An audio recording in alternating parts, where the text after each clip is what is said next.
alaikum wa rahmatullahi wa barakatuh. This is Najwa Husseini with Azadi News. Turkish agency distributes aid to Rohingya in Bangladesh. Burmese protesters call for new civil disobedience campaign.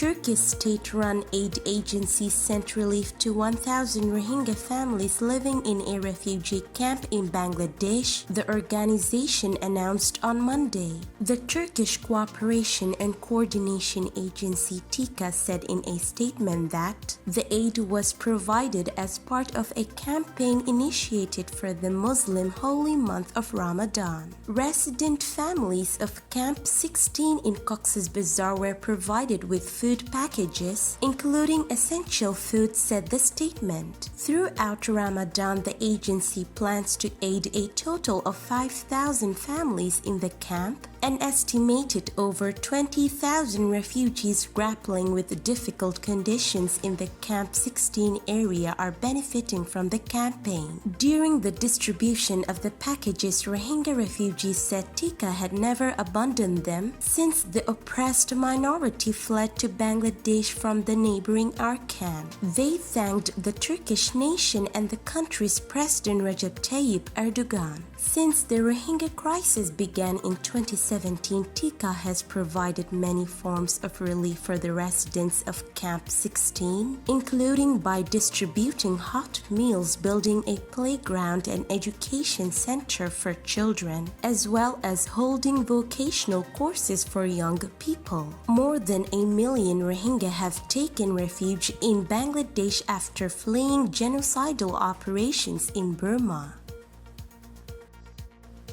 Burma's anti-coup protesters Monday started a non-compliance campaign asking people to keep their children from attending school and stop paying electricity bills and agricultural loans days after the top generals pledge at a regional summit to end the post-coup crisis. Scattered protests took place in Burma's big cities on Sunday, a day after Senior General Mi Aung Hlaing reached an agreement at a summit of the Association of Southeast Asian Nations (ASEAN) in Indonesia.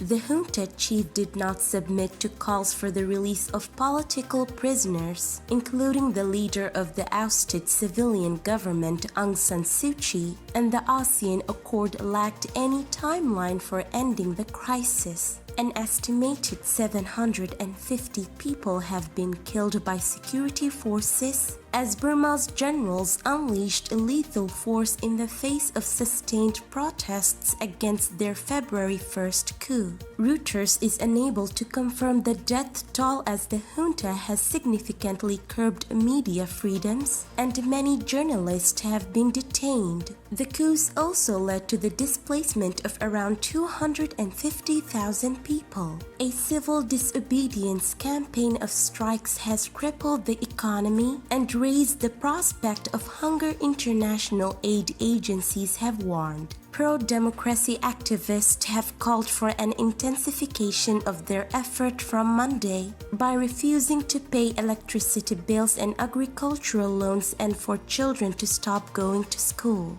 All of us people in townships, wards, and then regions and states must work together to make a successful boycott against the military junta, activist Kawi Pugh said in a speech at a protest in the central town of Moya on Sunday. A spokesman for the junta did not answer calls seeking comment. Activists criticized a 5-point agreement that came out of the ASEAN meeting to end violence, start a dialogue among all parties except aid, and appoint a special ASEAN envoy who would be allowed to visit Burma. The agreement did not mention political prisoners, although the statement said the meeting heard calls for their release.